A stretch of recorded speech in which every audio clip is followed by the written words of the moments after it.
Euh, Rebonjour, puisqu'on vient de vous saluer, et je dis bonjour aussi à tous ceux qui sont, et ils sont nombreux, qui sont en Zoom.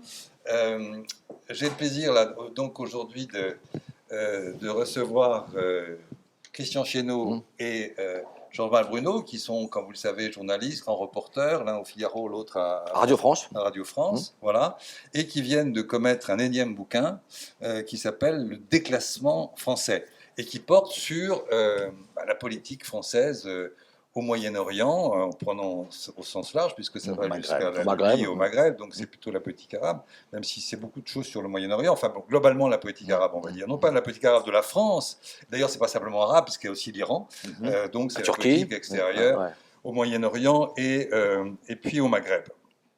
Et alors c'est un livre qui est fondé sur une enquête, c'est-à-dire beaucoup de rencontres, de discussions avec les acteurs de cette politique, aussi bien des acteurs français que les acteurs concernés dans les différents pays.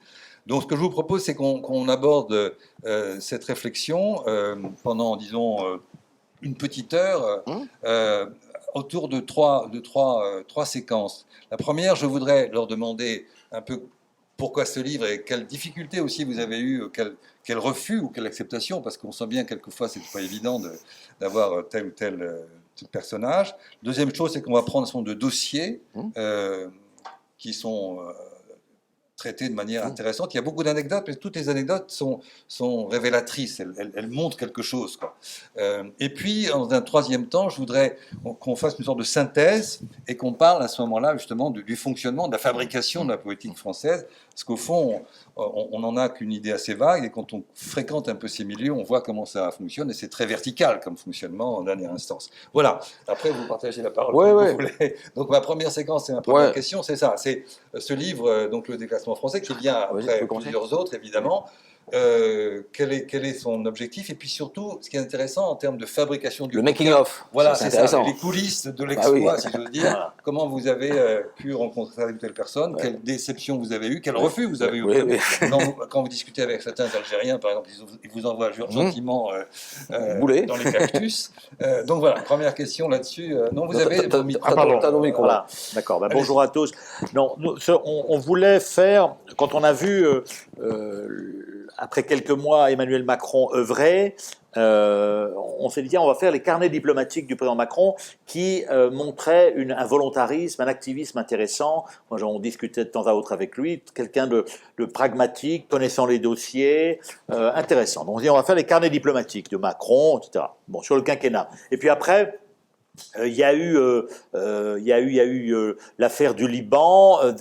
On a vu que derrière cet activisme, il y avait finalement assez peu de résultats. Donc on s'est dit, on va se focaliser sur à la fois les régions que nous connaissons bien depuis 30 ans, c'est-à-dire Moyen-Orient et Maghreb, Christian, un peu plus que moi. Et donc on s'est dit, on va faire une autopsie de la politique extérieure française dans ces régions-là, mais en prenant du recul. Parce que ce qu'on a noté, donc, c'est qu'en gros, comme tu l'as noté, toi qui suis aussi ces problématiques, c'est qu'en gros, depuis la fin de Chirac, il y a une perte d'influence et un déclassement de la France. Et donc, on a dossier par dossier, on y reviendra, etc. Donc, voilà, nous, ce qui nous importe, c'est aussi, peut-être par rapport à un certain nombre de livres qui ont été écrits, c'est de décentrer tout ça. On n'a pas une approche franco-française. Parce que sinon, on est toujours les rois du monde. Or, on n'est plus les rois du monde, si vous voulez. Et donc, ce qui nous importe, c'est de voir effectivement cet activisme d'Emmanuel Macron, comparé à ses prédécesseurs, et l'accueil qui est réservé à Macron chez ses interlocuteurs algériens, libyens, libanais, iraniens, etc. Et donc, effectivement, on a vu beaucoup de gens. On a vu beaucoup de gens de manière assez... facile, parce que on connaît toutes ces personnes, on a écrit des bouquins, et donc comme tu le disais, nous on cherche à avoir de l'information. On n'a pas, ça nous a été reproché sur la Syrie où dès le début on a dit, nous par exemple, Bachar el-Assad ne tombera pas, contrairement à la Vox Populi française, etc. Non pas qu'on aime ce personnage, mais voilà, nous. Ce qui nous intéresse, c'est un peu d'aller voir derrière le rideau ce qui se passe, parce qu'on est convaincu, et là, c'est comme ça, c'est que la communication, souvent, eh bien, c'est pas la réalité, quoi. les éléments de langage, il y en a de plus en plus, c'est pas la réalité. Donc voilà, donc on est allé voir les interlocuteurs. Les refus qu'on a eus, on n'en a pas eu énormément. On a eu, si, on voulait voir Nicolas Sarkozy, mais à chaque fois qu'on fait un livre, on demande à le voir, mais il refuse. François Hollande aussi, bizarrement. Voilà, je pense qu'il n'avait pas aimé effectivement l'interview que j'avais faite de Bachar el-Assad en 2013, peut-être pas.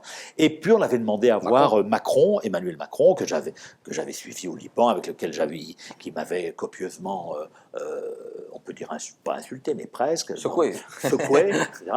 Et on a demandé à le voir, et on nous a dit, ben non, le président, ça, vous voyez Patrick Durel, tout ça qu'on a vu, un de ses conseillers diplômes, Moyen-Orient, qui est un type tout à fait intéressant, etc., mais qui avait le doigt sur la couture du pantalon, avec deux personnes autour de lui, et donc qui était, donc voilà. Donc, mais bon, non. On a vu on a fait une centaine d'entretiens, et donc effectivement, comme tu l'as dit, nous, ce qui nous importe, c'est que les faits soient étayés, que notre analyse, on a une analyse, mais qu'elle soit étayée par des faits. On n'a jamais.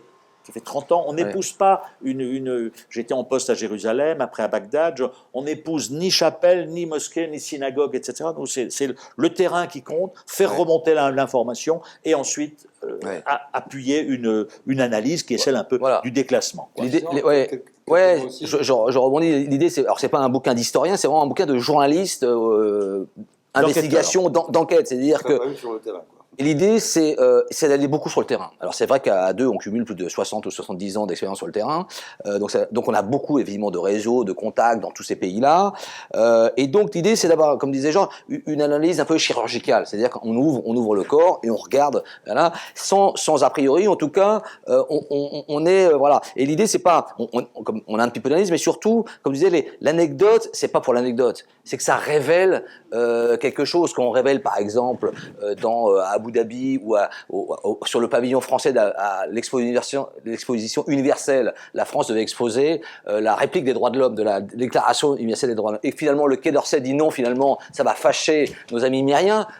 Ça dit beaucoup de choses. Voilà, donc l'idée, c'est d'aller au fond. L'idée aussi, c'était évidemment s'intéresser au quinquennat Macron, parce que il est là, puis il y aura un Macron 2, donc ça sera intéressant de voir la suite, mais aussi de remonter dans le temps. Oui. Et là, effectivement, nous, le point de départ, c'est un peu Chirac. L'idée, c'est février-mars 2003, Villepin à l'ONU, Chirac, le nom où là, la France est, j'allais dire, au pic de son influence, où la France dit le droit, est écoutée, est influente et est applaudie, quoi. Et depuis, on a quand même l'impression d'un recul, voilà. On va revenir sur cette... Voilà. Comment ? Oui. On va revenir sur cette période et sur le séquençage qu'on peut faire. Et à mon avis, effectivement, 2003-2004. C'est un peu un point de bascule. 2005, cette période-là. 2003 avec l'agression. Et ensuite, il faut renouer un peu avec les États-Unis. Quoi. Et ça se fait à partir de 2004-2005.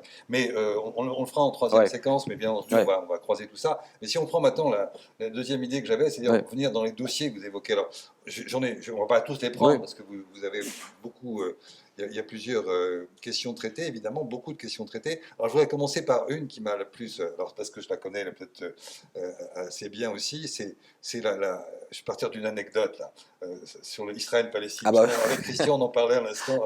On parlait d'Israël-Palestine, donc allons là-dessus brièvement, mais quand même, la phrase qui est... vous racontez que Macron débarque chez Éric Danon et il lui demande qu'est-ce que je peux faire. Est-ce que je voudrais faire un coup? Alors bon, ça ne m'étonne pas, mais pouvez-vous nous raconter ça, c'est à propos du voyage. Voilà, en février 2020, Emmanuel Macron va en Israël pour commémorer les 60 ans de la Shoah. Il y va, il arrive à l'aéroport Ben Gurion, il monte dans la voiture de l'ambassadeur Éric Danon et Emmanuel Macron dit, moi, Éric Danon lui dit, qu'est-ce que vous souhaitez faire? Il dit, moi, je viens pour faire un coup, je veux faire un coup. Qu'est-ce que je dois faire? Et donc l'ambassadeur lui répond, Monsieur le Président, il y a une chose que vous devez faire, c'est ce que n'a fait aucun de vos prédécesseurs, c'est aller vous recueillir au mur des lamentations. Et donc effectivement, Emmanuel Macron va se recueillir pour la première fois un chef d'État au mur des lamentations. Il prend soin de veiller à respecter l'équilibre en allant sur l'esplanade des mosquées et puis au Saint-Sépulcre. Donc voilà, donc il y a chez lui effectivement, il y a à la fois, c'est un personnage qui est éminemment intéressant, complexe et difficile à décrypter parce qu'il y a ce type, moi je le voyais de temps à autre dans les conférences de presse, on avait un bon contact. Vous l'interrogez, vous avez l'impression d'avoir en face de vous un diplomate qui connaît la région et les problématiques. Vous discutez avec lui 8 minutes, recorder sur la table, vous avez de quoi écrire un papier de 3 feuillets. Ses prédécesseurs, ça n'était pas tout à fait la même sauce. Donc c'est quelqu'un qui connaît les problématiques, qui est pragmatique, qui voit la solution, et alors on y reviendra, mais qui manque, la méthode ne va pas, ou va mal, qui ne veut pas écouter, etc. Et puis qui est dans, effectivement, cette tyrannie de l'instant et tyrannie du résultat, d'où le coût médiatique, etc., à Jérusalem. Et ensuite, dans ce voyage à Jérusalem, si vous vous en souvenez, il déambule dans les ruelles de la vieille ville. Et il refait un Jacques Chirac, un sous-Chirac. Du sous-Chirac. Ça se perçoit comme ça, quand on parle du sujet, on le perçoit. On le perçoit comme étant un sous-Chirac. Il parle bien l'anglais. Alors, ce qui est surprenant, et c'est ce que nous a dit quelqu'un, parce qu'on a eu ça aussi de l'entourage. Si vous voulez, vous avez Emmanuel Macron, qui est un ex-banquier d'affaires, qui parle bien l'anglais, etc., qui arrive devant Sainte-Anne et qui mime dans un anglais cassé Jacques Chirac, "You want me to go back to my plane", etc. Et si vous voulez, le témoin qui nous raconte ça nous dit, donc c'était, je le cite, grotesque, parce que en plus, tout ça avait été organisé avant, il ne devait pas y avoir de problème de sécurité, il y avait 2 responsables de la sécurité israélienne qui devaient rentrer à Sainte-Anne, et il ne devait y avoir aucun problème. Et donc, il y a comme ça. Et le soir, toujours, on nous raconte qu'à la Moukata à Ramallah, les Palestiniens autour d'Abou Mazen étaient là, avachis sur leur fauteuil, regardaient la vidéo, mais ne rigolaient pas, parce que ça faisait rire personne. Et donc, c'est ce qui est étrange, c'est qu'il y a cette recherche du coût médiatique, etc. Alors, on est avec quelqu'un qui a une vision quand même. Et donc, je crois qu'il, pour son 2e mandat, il faut qu'il continue sur la vision, mais qu'il en mette un peu moins sur le côté, coût médiatique, etc. Parce qu'il y a du fond chez lui. Donc, c'est ça qui est. Et donc, voilà, donc là, c'était une anecdote, mais qui est révélatrice. Oui, c'est pour ça que je partais de cette anecdote. Christian, peut-être. Oui, non, mais oui, parce qu'une fois qu'on a dit ça. Voilà, non, mais ça, c'est un peu. Ça, c'est la fin. Oui, le vrai. Un mot, Christian. Il y a l'idée que il y a une vision. Alors, relative. Non, mais pas forcément. La question, quelle est cette vision? Parce que moi je la vois pas forcément, mais c'est parce que je vois mal, sans doute. Voilà. Est-ce qu'il y a une vision? Et puis surtout, est-ce qu'il y a la volonté d'aller sur ce terrain?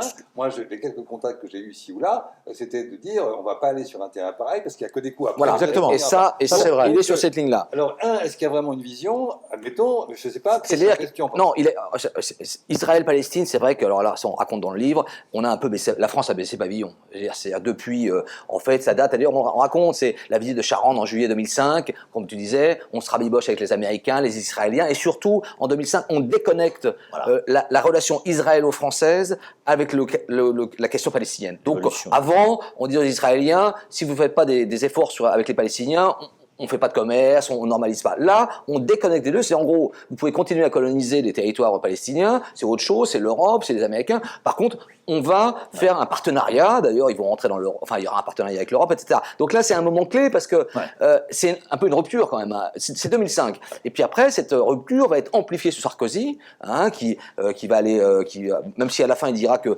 Netanyahou est un menteur. Mais voilà. Donc là, on va sur ce train où effectivement, on a déconnecté. Entre les deux, il y a Hollande. Et voilà, la déclaration d'amour, enfin la chanson d'amour. Voilà. Donc là, 2013, effectivement, donc pour la France, et là on le rappelle dans le bouquin, la France dans les 60, 70, 80, c'était un marqueur de la diplomatie française. Ça ne l'est plus. Donc maintenant, on est comme les autres, voire moins. Et donc là, hier, on était à cette conférence avec Salah Hamouri, enfin qui est emprisonné, le franco-palestinien.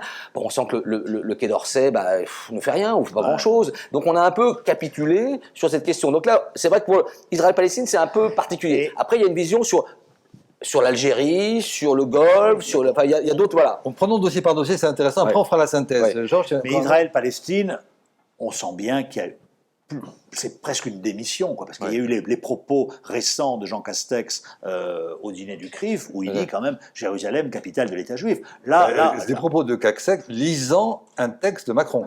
Exactement. Alors là, là, on C'est franchit Macron, une étape. voilà. Ouais, exactement, on franchit une étape. Donc, comme tu l'as dit, il y a le souci de ne prendre aucun risque, il y a le souci aussi de, comment dirais-je, le problème, c'est que la cause palestinienne, moi j'ai vécu 9 ans à Jérusalem, 94 à 2002, à l'époque justement où il y avait une politique française. Le problème, c'est que la cause palestinienne, et ça c'est les Palestiniens qui sont responsables, elle est divisée. Donc vous avez le Hamas à Gaza, comme vous savez, l'autorité palestinienne finissante, vieillissante, Abou Mazen, qui est un... Voilà. Et donc il est difficile ça peut paraître difficile en tout cas de rappeler un certain nombre de fondamentaux, même si on devrait le faire. Et puis, il y a derrière, on le dit dans notre livre, on a sur les nouvelles connexions israéliennes, Ouais, c'est ça. on prend sur la ville de Nice, par exemple, sur le travail que fait un lobby qui s'appelle Elnet en France, pour justement vendre l'idée que Israël va faire la paix avec les pays arabes, comme il l'a fait avec les Émirats, le Maroc, etc., en oubliant la cause palestinienne, et que donc par conséquent on n'a plus à en parler. Et donc c'est là où je crois, et ça va être intéressant de voir à la fois sur cet aspect-là de Jérusalem et sur d'autres aspects comment la diplomatie française va se comporter. Mais j'ai peur, à travers ce réseau, ce travail souterrain fait par ce groupe Elnet, qui nous, entre parenthèses, ne nous aime guère, parce qu'effectivement on a révélé qu'il avait touché 100 000 euros de la ville de Nice, qui est assez proche des thèses israéliennes sur la sécurité, etc. Mais on voit que c'est un travail... Ils veulent devenir l'EPAC européen, faisant venir des députés en Israël, travaillant justement ces députés pour qu'ils adoptent une loi qui permette d'avoir un certain nombre d'outils entre les mains des maires pour la reconnaissance faciale. Donc j'ai peur, moi, j'ai un petit peu peur. En tout cas, je pense que la cause palestinienne, c'est aussi comment dirais-je, un peu, entre guillemets, aveuglement des accords d'Abraham, qui sont, c'est du troc. On ne dit pas assez, c'est que aux Émirats, la population, elle n'est pas très nombreuse, mais elle voit ça d'un œil relativement, quand même, et quand je dis relativement, je suis en dessous de la vérité, suspect. Et donc, voilà, je pense que on peut pas... C'est ce qui nous peine un peu avec la diplomatie française aujourd'hui, en particulier sur le dossier israélo-palestinien, tu connais bien, la France a été pionnière. Oui, Déclaration de Venise. Mais aujourd'hui, on oublie ça. Et il ne peut pas y avoir. C'est ce que je dis à mes amis israéliens. Ce soir, je vais être sur I24 News. Je leur dis, vous ne pourrez pas, c'est pas possible, faire la paix avec vos voisins arabes, avec ce qui s'est passé pour Shirin Abu Akleh. Vous ne gagnerez pas les cœurs du monde arabe si vous continuez de vous comporter comme ça. Quand vous dites tous les deux, il a une vision, le président Macron. Moi, je veux bien le croire. Enfin, il a quelques... il y a quelques idées. Je veux bien le croire, mais le croire est une chose, le constater concrètement, parce que, laisser faire tout ça, c'est aller à l'encontre d'une éventuelle vision, si par exemple il y avait l'idée de vouloir vraiment aboutir à une résolution équilibrée du conflit israélo-palestinien. Mais quand on déclare via Castex au discours du CRIF que Jérusalem est la capitale éternelle du peuple juif, si c'est une vision, c'est quand même autre chose. Et ça, c'est une première remarque. Et deuxième, donc là, ce serait une inflexion. Si c'était confirmé, c'est une inflexion monumentale. Exactement. C'est pas simplement. Voilà. Et la deuxième chose, quand il y a un événement aussi, comment dirais-je, symbolique et fort, comme l'assassinat de Shirin Abu Akleh, et que la réaction française est une tiédeur très particulière, tout ceci va dans le même sens, quand non? Mais c'est dans le sens de la vision que nous ne partageons pas, toi comme nous, d'un nouveau Moyen-Orient, finalement, où Israël remplacera les Américains pour protéger les régimes arabes déçus du retrait, ou so-called retrait américain, c'est-à-dire l'accord d'Abraham, les Émirats, le Maroc, etc. Et donc, qui s'inscrit dans cette vision-là, mais qui est une vision court-termiste et qui ne pense et sécuritaire, et qui ne marchera pas, parce que la cause palestinienne, aujourd'hui, elle est oubliée.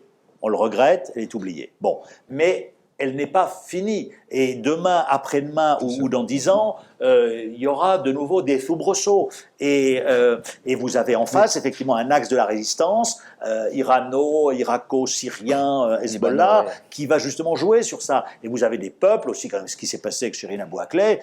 Ça a révulsé le monde arabe, et pas uniquement le monde arabe. Mais nous, pour terminer sur ça, sur les connexions, et qui complique notre diplomatie, c'est que, effectivement, le Maroc, allié très proche de la France, les Émirats ont fait le pari stratégique des Émirats, se sont réconciliés avec les Israéliens. Donc nous, on est un peu au milieu.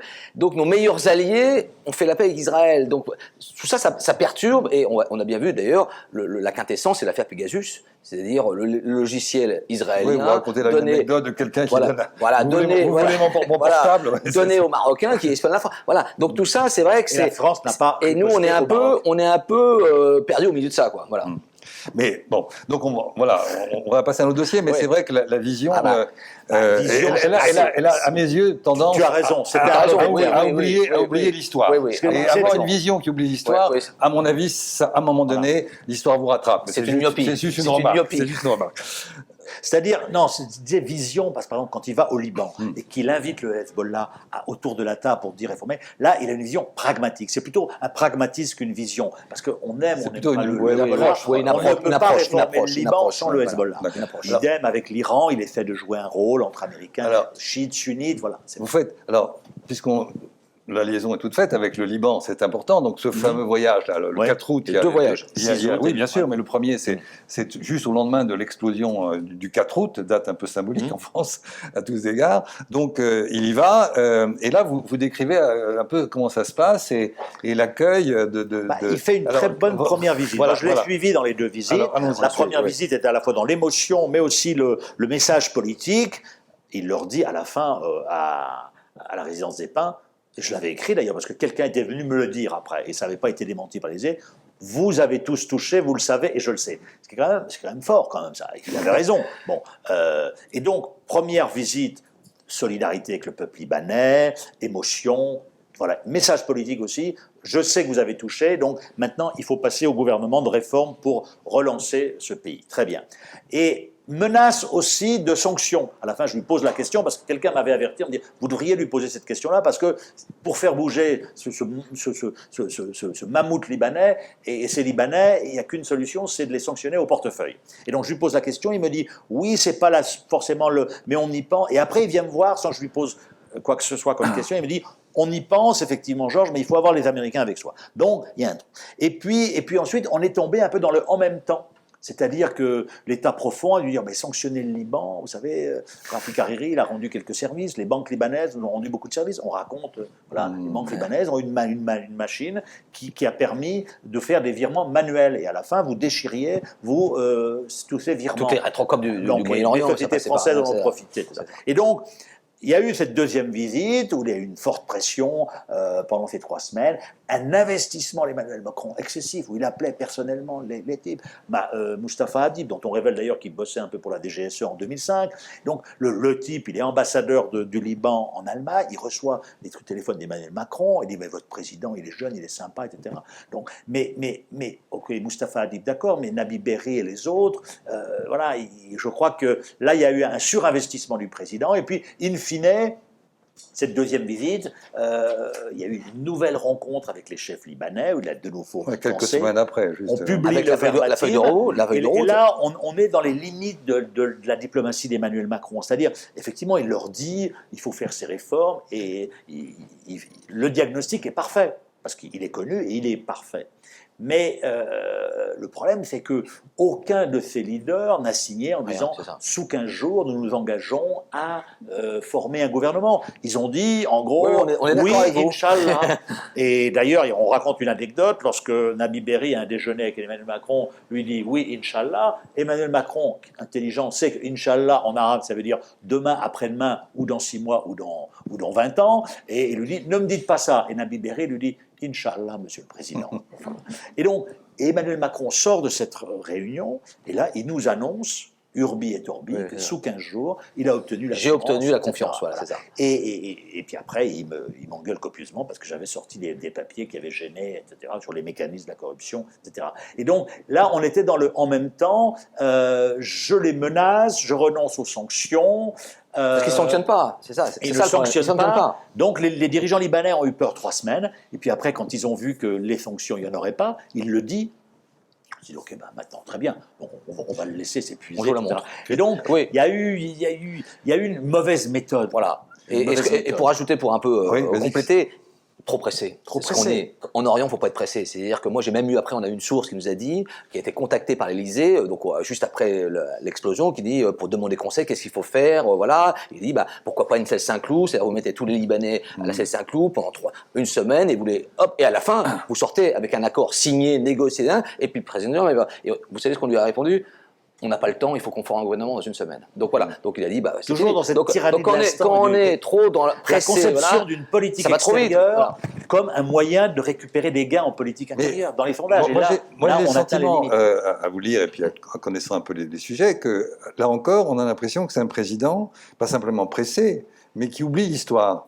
C'est-à-dire que nous sommes dans un ancrage, qui est tout à fait énorme au Liban, Ouais. avec des relations très complexes, et le communautarisme et toutes les contradictions du système, on les connaît bien, et on a l'impression que en l'espace de quelques jours, on peut régler un problème il y a comme les ça. deux, parce que quand il fait ses discours, il parle d'histoire, il va planter Oui, son mais- cèdre, mais bien sûr, dans la forêt bien à Jage, il cite Lamartine, Chateaubriand. Non, je pense enfin, qu'il Ils parlent pas tous les deux en même temps. il n'oublie pas l'histoire, mais il surestime ses forces. Oui, c'est ça. Oui, c'est ça. Il n'oublie pas l'histoire parce qu'il Bah, connaît les- l'histoire culturel, est il est un cultivé. rappel de modestie. Voilà. Il y a chez Emmanuel Macron, à Bagdad, je l'ai suivi après, chez les chiites, là où il allait dans un mausolée chiite pour la première fois, il y avait un président qui allait laisser un message intéressant, etc. Oui, on va Je y lui venir, dis on au va y venir à ce président, dossier-là on aussi. était quatre, on était là. Je dis, Monsieur le Président, ça veut dire quoi? Et donc il me dit, c'est un message, etc. Et puis après, il continue en me disant, vous savez, dans cette région, il faut venir avec un langage d'humilité, c'est une région très complexe, etc. Alors j'avais envie de lui dire, Monsieur le Président, oui, c'est vrai que d'ailleurs je vous conseille un peu d'humilité. Donc il y a chez lui, Mais donc, est-ce qu'une telle méthode n'est pas, parce que je parle de méthode, pas de vision, est-ce que c'est pas assez contre-productif? Bien Parce sûr, qu'il y a un bien sûr. premier set, pour parler Roland Garros, un premier set où on a l'impression d'avoir gagné, quelquefois on a gagné, mais c'est en 5-7 minimum. Et le on prend deuxième- les passing shots qui arrivent et par après, derrière. les choses sont beaucoup plus complexes. non Oui, c'est exactement ce et sur plein de dossiers, c'est comme ça. C'est-à-dire Eh qu'il oui, peut. Lui, alors aussi sa méthode, c'est encore une fois, il faut pas oublier qu'il était banquier, donc c'est un peu les raideurs. On fait un peu sans affect. Même si encore une fois, il comprend très très bien les problèmes. Quand il fait sa dernière conférence de Mais presse, je doute pas de quand il ça. accuse les Libanais d'être des traîtres, il y a un quart d'heure avant où il a décrit la crise libanaise, mais on peut pas mieux faire. Quoi. Je veux dire, il a tout compris. Sauf que encore une fois, il va trop vite. Il surestime. Il pense que la France est encore une grande puissance, qu'on peut être moteur. Il agit seul. Alors ça, on l'a pas dit, mais effectivement, dans cette séquence d'un mois, il prévient pas les Européens, il prévient pas les Iraniens, Est-ce qu'il il prévient prévient le les Quai Américains, d'Orsay? Il prévient le Quai d'Orsay? à peine, c'est-à-dire que le Quai d'Orsay était voilà, comment dire, le patron Anemo était à peine voilà. Donc il y a un côté solo. Alors- On voit les limites quoi. Alors, au-delà de ce moment et de ce coup, Oui. qui peut avoir des aspects positifs Oui, et aussi oui. des effets pervers multiples, la question c'est quel était l'objectif de la France? Vous en parlez dans votre bouquin. L'objectif de la France, c'est quand même dans un contexte international, un contexte régional où il y a la Syrie. Et vous expliquez que c'est aussi un positionnement par rapport à tous ceux qui sont pro-syriens. Enfin, il y a quand même un enjeu politique dont il a parfaitement conscience, évidemment. oui, et puis là, il faut se souvenir de ça, c'est une de ses premières déclarations quand il a été élu en 2017, c'est là je vous dis pragmatisme. Et il dit, c'est vrai, ça a fait beaucoup jaser, y compris dans les milieux en France. Il dit, Bachar el-Assad n'est pas l'ennemi de la France, il est l'ennemi des Syriens. Donc immédiatement, eh bien, certaines personnes sont allées au Quai d'Orsay pour dire attention, Bachar est quand même le nouvel Hitler, donc il est hors de question qu'on fasse un pas. Donc il y a chez lui ce côté pragmatique, etc. Ensuite, donc il a fait. Donc la vision, c'est que la vision, je pense, vision, c'est un l'approche. l'approche. Je reste toujours dubitatif sur le mot. La vision, c'est vrai que c'était trop. Oui. Mais c'est une approche pragmatique, dictée par la lutte antiterroriste, par son refus de l'islam politique, d'où sa relation aigre-douce avec le Qatar, la Turquie, et par conséquent, et puis aussi, comment dirais-je, c'est une vision, une diplomatie sécuritaro-militaire, c'est-à-dire fondée sur les contrats Égypte, Émirats arabes unis, d'armement, etc.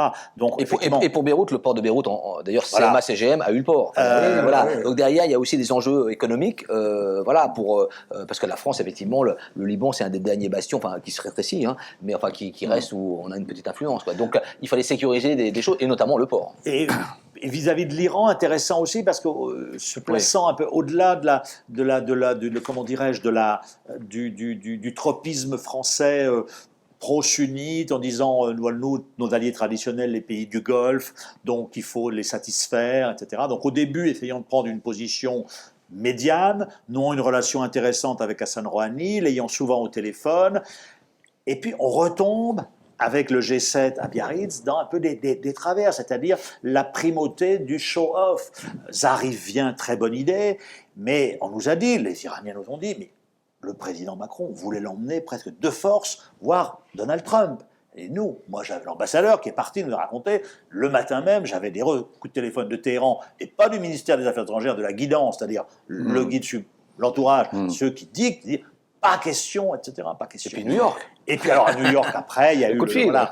Donc on est dans la recherche du coup, et c'est dommage parce qu'à chaque fois il y a quand même une intuition qui est souvent bonne, pas à chaque fois, souvent une intuition qui est bonne, un pragmatisme. Mais même par exemple sur le Liban, quand il fait ce pas de deux avec le Hezbollah. Moi, les Libanais, des responsables libanais, on s'est dit, tiens, si Macron voit le Hezbollah, c'est-à-dire qu'il a parlé aux Iraniens, il y a peut-être quelque chose qui va se tramer, qu'il y a, il y a justement quelque chose. Et en fait, il n'y avait rien. C'est ça le problème. Donc, non, mais, voilà, donc là, il y a des sortes de dysfonctionnements où il manque des pièces au puzzle. Voilà. Et donc, après, c'est le soufflet qui retombe. Voilà. Alors, on y reviendra un petit peu aussi quand on parlera de la fabrication. Maintenant, on est en plein dedans, la fabrication. Ça se mélange.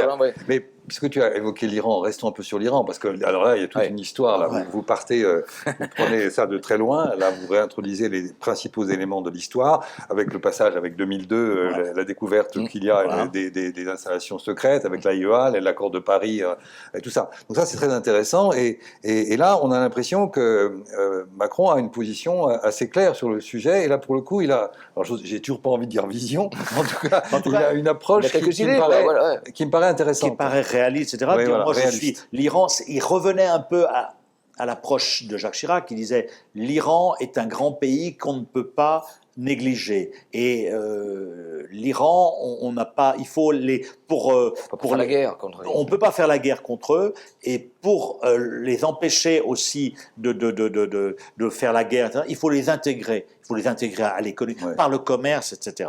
Et Emmanuel Macron est revenu un peu dans cette épure-là qu'avait abandonné Nicolas Sarkozy, qui était c'était la bombe mais qui était aussi, on révèle aussi que en 2000, Guéant me l'avait dit d'ailleurs un jour, il m'avait dit, vous savez, quand on a fait venir, comment il s'appelle, Samaré, le conseiller d'Ahmadinejad, parce que Sarkozy était joueur. Il s'est dit, il y a un coup à jouer avec l'Iran. Et en face, il y avait Ahmadinejad qui était aussi joueur. Et donc, il y avait 30 Airbus en négociation, les centrales nucléaires, etc. Simplement, au dernier moment, Ahmadinejad a dit, pendant la rencontre, il faut rayer de la carte Israël. Donc, Sarko. Bon, bref. Mais sur l'Iran, voilà, il y avait je pense chez Emmanuel Macron le souci d'essayer de jouer un rôle effectivement entre Iraniens et Américains après le retrait de Trump. D'où la conférence de Bagdad aussi, c'est-à-dire que voilà. Après, mais il y a eu aussi rapidement, on est revenu à l'épure, et c'est là où c'est dommage parce qu'au début, les Iraniens ont été intéressés par Macron en se disant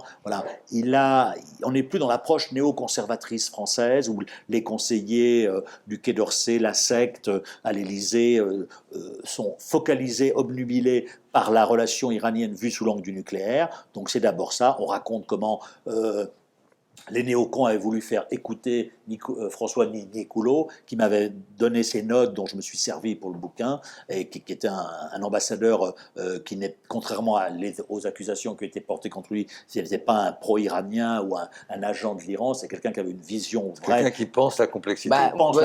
Voilà, tu as tout dit. Mais ensuite, il y a eu cette tentative d'Emmanuel Macron à New York, à l'Assemblée générale, d'avoir une visioconférence à 3 entre Trump et Rouhani.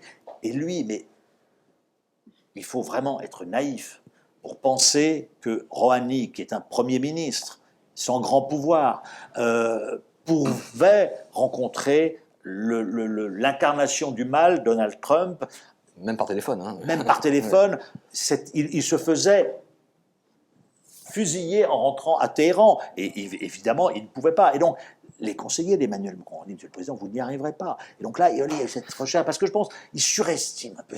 C'est quand même un jeune homme qui est arrivé très tôt au pouvoir, qui a beaucoup de qualités, et donc il pense qu'il va pouvoir quand même faire beaucoup de choses. On est encore dans ce que j'évoquais tout à l'heure, dans un rapport à l'histoire au sens large du terme, parce que on connaît ces pesanteurs. Si on suit l'Iran depuis les années 2000, à minima, on connaît ces pesanteurs, c'est pas nouveau. Les trois ministres des Affaires étrangères, de Villepin, Stroh et puis Fischer, qui ont conduit les négociations en 2003-2004, ont eu affaire à un moment donné à ces contradictions, donc c'est pas nouveau. Et on a l'impression qu'ils se lancent dans cette affaire sans prendre en compte justement ces pesanteurs qui ne sont pas nouvelles. Il a une conscience d'être, je pense, d'être assez puissant, de pouvoir convaincre son adversaire, et que finalement il va y arriver. C'est là peut-être où lui, il c'est aussi faire, on a beaucoup dit, il veut faire bouger les lignes, c'est ça un peu. Donc d'où son approche rugueuse, comme tu la racontes bien, un peu rugueux, un peu disruptif, un peu. Voilà, ils ont dit tiens, on vous dit tout à la figure et il va se produire quelque chose. Il se produit rien. Les Libanais, quand il leur dit vous avez tous touché, vous le savez, je le sais. Ce qui est intéressant, c'est que dans 3 dossiers différents, on retrouve un peu les mêmes données. Ça veut dire, je secoue le cocotier, en face de moi, les types vont trembler, et il va se passer quelque chose. Il va se passer quelque chose. Mais après, il y a une vraie question. D'abord, il y a l'appréhension des réalités, de la pesanteur de ces réalités, et puis il y a quelque chose, moi, qui me frappe beaucoup, en dehors de ce que vous avez pu écrire, c'est la continuité, le suivi de quelque chose. Une fois qu'on a lancé quelque chose, si c'est pas suivi, ça on l'a dit, c'est ce qu'on a dit. Là, on vient dans la fabrique. Oui, mais si c'est pas suivi, c'est pas suivi, ça intéressera qui? Toi et nous, qui sommes des obsédés du Moyen-Orient. Mais le grand public, ça n'intéressera pas. Et qui va parler du non-suivi? Je te parlais pas en termes d'obsédés. Je disais simplement en termes d'efficacité, de réussite. Nous sommes dans l'efficacité. Eux, je pense, sont dans la recherche du coup médiatique. Okay. Voilà, uniquement ça. Nous, ça marche, c'est bien. Mais il y a une contradiction entre dire il y a une vision et dire que finalement ils sont dans les je m'étais trop avancé, il y a une vision pragmatique. On le voit bien, par exemple, c'est un petit aparté, mais comment sont organisés maintenant les voyages officiels du président? Bon, les journalistes, on est devenus des porte-micros, c'est-à-dire que maintenant, c'est des visites très rapides, on n'a pas accès au président, et ce qui les intéresse, c'est d'ailleurs... parfois, mais... Non, mais rarement, parce que Beyrouth, on pouvait marcher, voilà, mais maintenant, c'est quand même très encadré, peu d'espace pour la presse pour poser des questions, quasiment aucun accès aux conseillers, voilà. Donc on veut l'image du jour, le son du jour. Et moi, quelqu'un me disait, ce qui les intéresse, où est BFM? Est-ce qu'on est en direct? Voilà, c'est ça. Le reste, et où est la perche? Voilà. Et surtout pas de papier enquête qui voilà. Et donc ça en dit là aussi, c'est ça. On veut l'image du jour ou le son du jour. Voilà. Malheureusement, je pense que c'est vraiment juste. Mais c'est ça. Mais nous on le vit. Non mais encore une fois, nous on le vit. Alors je vais prendre l'inverse maintenant, parce qu'on a parlé de coûts jusqu'à maintenant, et tu viens de résumer très bien ce que malheureusement je crois être la réalité, mais il y a un pays pour lequel, à mon avis, c'était pas un coup. Alors pour le coup, je prends la défense de Macron, c'est sur l'Algérie. Oui. L'Algérie, j'ai l'impression qu'il a voulu prendre en compte la question extrêmement difficile de la mémoire, donc des fractures mémorielles. Il a donc demandé à Benjamin Astora de faire ce rapport, et il a pris à son initiative, que vous rappelez dans votre bouquin, avec notamment Audin, et des choses que je trouve importantes. Et alors là, pareil, alors que là, pour le coup, on prend l'histoire, on essaie d'en faire quelque chose, et Dieu sait si avec l'Algérie c'est complexe. Je vous laisse la parole pour la suite. Comment vous voyez ça? Il fait ça parce que la question algérienne, c'est une question franco-française. C'est-à-dire qu'au fond, c'est pas une question diplomatique, c'est une question de politique intérieure. Donc là, forcément, les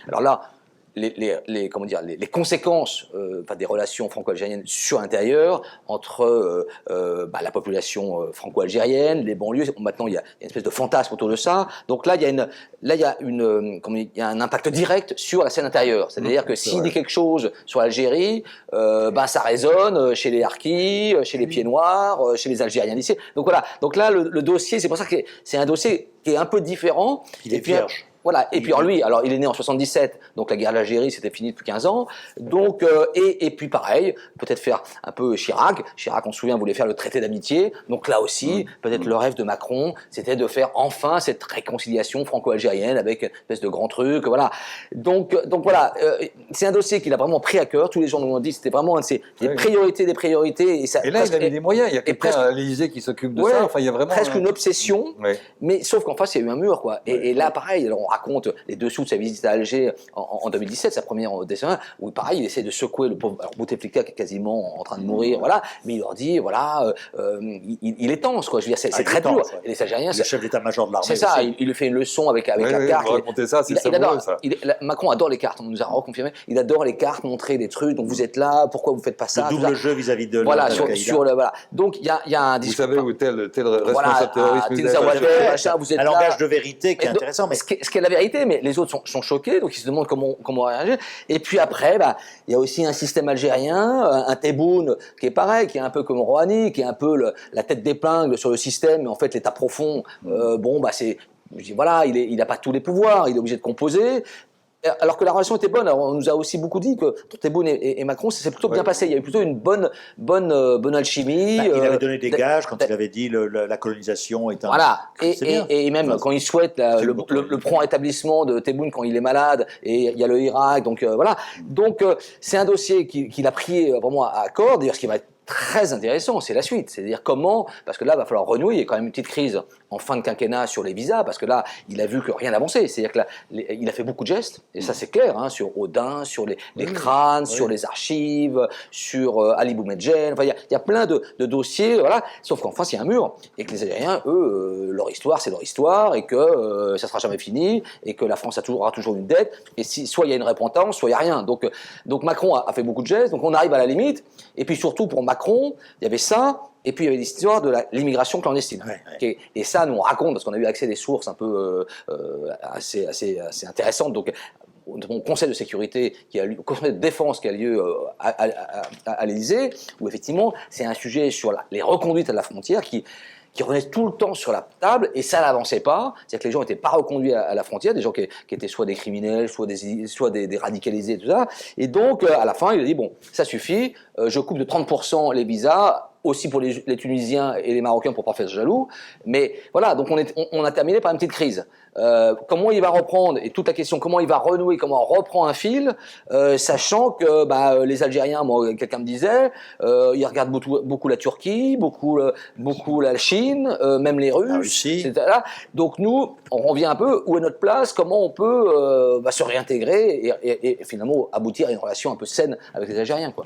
Et ça, à mon avis, c'est pas gagné, parce que pour le coup, on est, vous avez bien vu, les Italiens et les Espagnols qui vont à Alger pour avoir du pétrole et du gaz, voilà, donc la donne a un peu changé, quoi.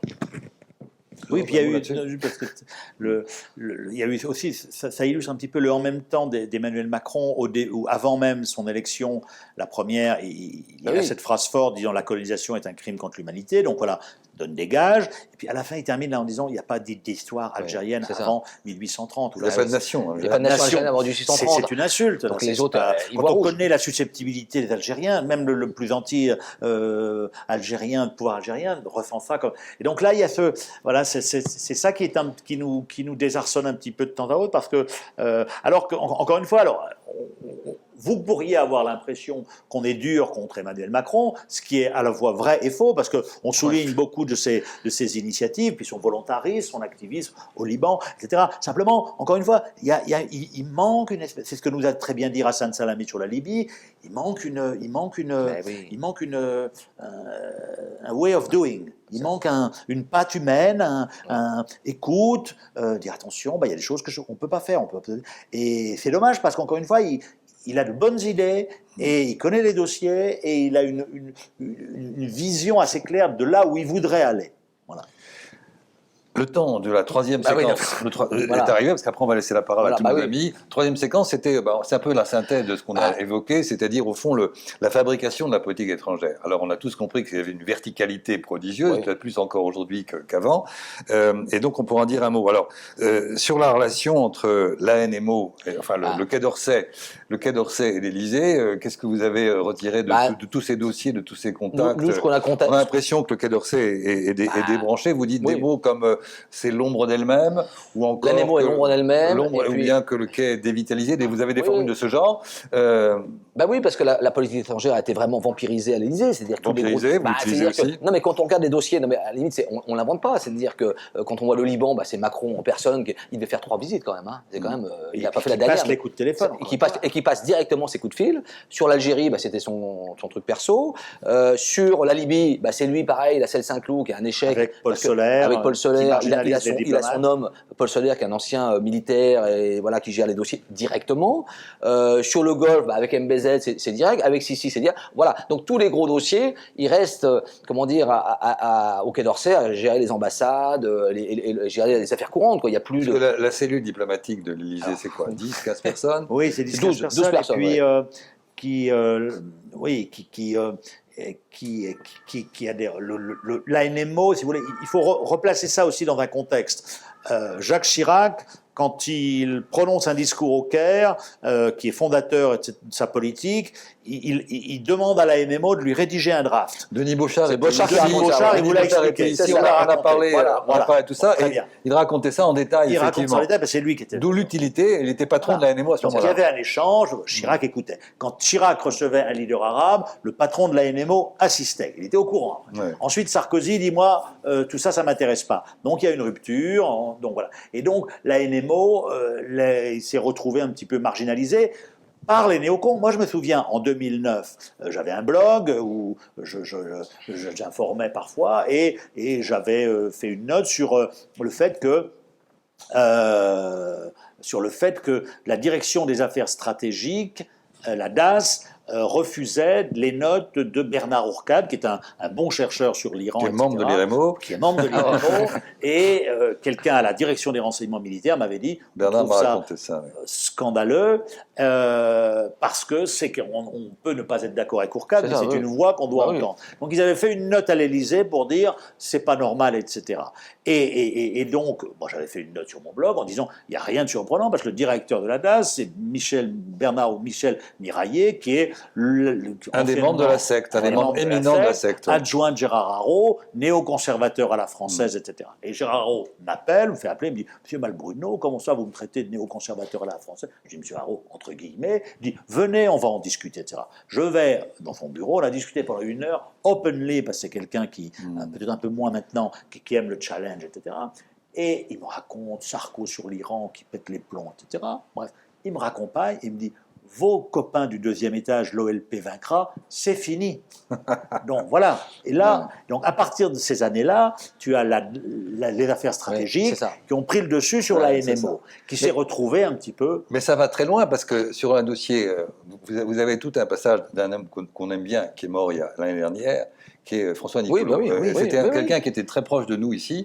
Et vous dites, vous avez des formules que vous reprenez de certains diplomates en disant qu'il ne faut pas faire du Nicolot. C'est ce que je disais tout à l'heure, parce que Nicolot pensait la complexité, il essayait de montrer, alors que la secte ou les néocons dont vous parlez, et ça a été assez loin cette histoire de notre ami Nicolot, dont le bouquin, je le signale, vient de sortir, il m'avait donné ses notes. Il sort le 8 juin prochain de manière officielle. François, on se connaît depuis 20 ans quand il était ambassadeur à Téhéran, on s'appréciait, etc. Moi, je lui ai donné mes notes, je voyais Salehi régulièrement, etc. On avait échangé email donné, c'est pour ça qu'on lui a rendu hommage en sortant ces infos voilà, c'était quelqu'un qui apportait à Chirac, et Chirac, c'est Gourdeau, Montaigne, voulait lire les télégrammes de Nicolot parce qu'il disait, moi je vois ce qui se passe sur le terrain. Voilà. Et donc, à un dîner à Téhéran en 2009, il y a un diplomate qui a fait une belle carrière après sous François Hollande à l'Élysée, qui m'a dit texto, nous on durcit nos télégrammes parce qu'on ne veut pas faire du Nicolot. Il ne faut pas faire du Nicolot, c'est ça la formule. Très bien. Bon, et donc, il y il y avait cette approche. Mais durcir veut dire, ça veut dire anti-iranien. Non, mais je sais bien, mais ça veut dire qu'on fausse l'analyse finalement. Fausse un petit peu l'analyse. Et donc, mais ça, on le rapporte. Et François le raconte dans son livre. Moi, je le raconte parce que je raconte ce qu'il m'avait dit. Il y a eu quand même, il est parti en retraite en 2005. Ensuite, il a continué à écrire, donner des interviews. Il a fait un petit bouquin, etc. Le directeur de cabinet de Michel Barnier, qui est un ami de Pierre Vimont, a été invité à lui envoyer 2 lettres pour lui dire François, tu dois arrêter de publier, de t'exprimer des sur livres, l'Iran. de t'exprimer sur l'Iran parce que tu donnes un Parce qu'en fait, ce qui passait, c'est que les Iraniens, dans les négos, disaient « Oui, mais alors, Niccolo nous a dit que… Mais oui, donc, mais et donc, c'est allé loin. Ensuite, alors François a dit, moi, si tu veux, on s'explique sur le fond, je m'explique. Il n'y a jamais eu d'explication sur le fond. Ensuite, la secte des néocons a voulu éplucher tous ces télégrammes diplomatiques pour voir si, dans ces télégrammes, il n'avait pas extrait des éléments qu'il a rédigés dans son bouquin. Et in fine, ils ont essayé de le faire écouter par la DGSI. Manque de bol, il avait été directeur de cabinet de Pierre Jox, ministre de l'Intérieur, et donc il avait des contacts là-bas. Donc on est allé loin dans le souci de faire taire les gens. Pourquoi? Parce que c'était une des voies les plus intéressantes sur l'Iran. Sur l'Iran, sur l'Iran et le nucléaire, les deux. Oui, à Paris, l'Iran a mauvaise presse. Alors c'est vrai que c'est un pays qui est difficile, hein. Bien sûr, voilà. bien sûr. Mais Laurent Fabius disait à un de ses collaborateurs, qui nous l'a répété, il nous faut un ennemi. On a besoin d'un ennemi. Si on n'a pas un ennemi, c'est plus compliqué, parce qu'on a des amis, justement, et avec qui on fait des Fabius était Premier ministre à l'époque. Oui, le sans-campionnité qui pèse beaucoup. C'est ça, donc voilà, il y a eu et on l'a bien vu encore lors des négociations là, où Philippe Herrera est un peu le chef de file, et les Français restent dans cette épure là qui avait bien résumé un télégramme diplomatique américain de 2010. La France est à la pointe du glaive sur le nucléaire iranien, au-delà des Américains. Ouais. Au-delà des Américains. Et on est dans ce truc-là, on reste dans ce truc-là, alors qu'il y aurait d'autres... Je vous propose de conclure, parce qu'on va laisser la parole à tout le monde. Simplement, je voudrais conclure avec une de vos phrases. Vous dites, finalement, Macron a une diplomatie à la hussarde, au final plutôt stérile. Alors, c'est ça, dans les dernières pages de votre bouquin, vous dites ça. Est-ce que vous maintenez, est-ce que vous infléchissez Non, on maintient, parce que c'est vrai que quand on dit… Moi, je trouve que c'est un bon résumé, mais maintenant… Quels ont été les grands résultats à l'étranger, enfin, sur le Moyen-Orient, le Maghreb de Macron? Bon, il a sorti Hariri de son kidnapping de MBS, il a fait cette conférence à Bagdad, hein, mais ça, sinon le reste… Intéressant, oui. Mais sinon, il n'y a pas eu de grand… Donc vous maintenez cette formule? Mais on maintient, mais on se dit… Pour se projeter, quel sera le Macron 2? Est-ce qu'il va tirer les enseignements? Est-ce qu'il va renforcer son équipe diplomatique? Est-ce qu'il va écouter plus? Est-ce qu'il va aller moins vite? Est-ce qu'il va peut-être changer les priorités? Donc un président nouveau pour un temps nouveau. On attend. Non, mais après, on peut avoir quelques doutes. Mais ce que je veux dire, là, on va avoir la preuve par note. C'est-à-dire qu'il a 5 ans pour retirer les fils, retisser quelque chose qui soit plus présentable. Un dernier mot, puis après on donne. On maintient, parce que nous, ça repose sur des faits. Il faut souligner quand même son initiative intéressante sur l'Irak, etc. De faire de ce format de Bagdad un format qui pourrait permettre de régler les problèmes non nucléaires que pose l'Iran, c'est-à-dire les missiles balistiques, l'ingérence dans les pays arabes, etc. Donc c'est bien. C'est intéressant. Alors, moi, je suis assez proche de Moustapha Kazemi, qui m'a raconté un peu le behind the scene. C'était aussi, un peu différent, parce qu'il m'a dit, l'idée a évolué, parce qu'au début, effectivement, on arrive, nous autres Français, vous allez faire ci, vous faire ça. Bon, on a dit, ça va changer, mais bien. Après, il faudra voir le suivi. Voilà, Moustapha ne sera pas là, hélas, comme prochain Premier ministre. Ça risque de rendre la situation plus complexe. Mais c'était intéressant, parce que dire, encore une fois, l'Iran, en Irak, c'est pas forcément notre tasse de thé, mais ils sont là. On ne peut pas avoir une relation en Irak, renouer avec l'Irak, comme l'avait fait Sarkozy en 2009, en disant il faut bombarder l'Iran. Voilà, on ne peut pas avoir une politique irakienne sans avoir une politique iranienne. Et là, Macron l'a bien compris, donc ça c'est intéressant, c'est un succès, à confirmer, mais c'est un succès. Encore une fois, dans le pragmatisme, je trouve, c'est pour ça, on a parfois un peu la dent dure, parce que je trouve que c'est la palissade, ce que je veux dire, mais bon, je suis né à la palisse, c'est quand même un élève doué. Et donc, il a beaucoup de qualités, donc voilà, qui délivre maintenant. Voilà, c'est ça. Qui délivre. Voilà, donc nous sommes dans l'attente du président. La saison 2. Voilà, ça sera le mot de la fin très provisoire. Et maintenant, on ouvre le débat, bien sûr, on a une demi-heure pour les questions, aussi bien ici que dans nos amis qui sont en visio. Je ne sais pas par qui commencer, je suppose qu'il y en aura beaucoup de questions. Parce qu'on a abordé plein de choses et on en a abordé d'autres. C'est un peu confus. Bonjour et merci. Oui, ça marche. Bonjour et merci pour vos explications. Vous aviez... vous pouvez vous présenter, simplement vous dire peut-être d'où vous venez. Je viens de nulle part, je suis à la retraite et D'accord. C'est un bel endroit. Voilà. Et je suis les conférences de Raymond assez régulièrement. Donc c'est très bien, tout ça. Et, Continue. voilà, et je m'intéresse au Moyen-Orient. Voilà.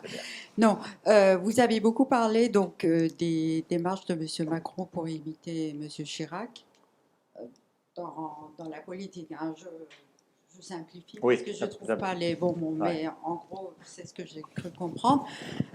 Madame Colonna, qui